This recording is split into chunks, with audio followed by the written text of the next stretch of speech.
बिस्मिल्लाहिर्रहमानिर्रहीम। अस्सलाम वालेकुम। Motivation by mister Hussain Ali. आज हम आपके सामने एक बहुत ही खूबसूरत बात लेकर हाज़िर हुए हैं। ये मेरे हाथ में देखें क्या है। ये मेरे हाथ में एक घड़ी है और ये वक्त बताती है। इसके अंदर 3 सुइयाँ हैं।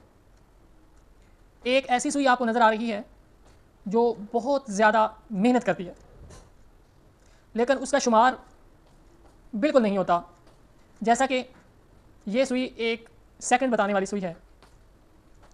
जब भी किसी से टाइम पूछते हैं तो ये सिर्फ यही बताता है कि 10:10 हो चुके हैं, 10:05 हो चुके हैं।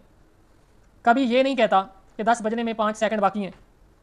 ठीक इसी तरह जब ये सेकंड वाली सुई चलती है तो दूसरी सुइयाँ चलती हैं, यानी इस एक सुई की मेहनत से बाकी दोनों सुइयाँ अपनी असल मंजिल मकसूद तक पहुँचती हैं।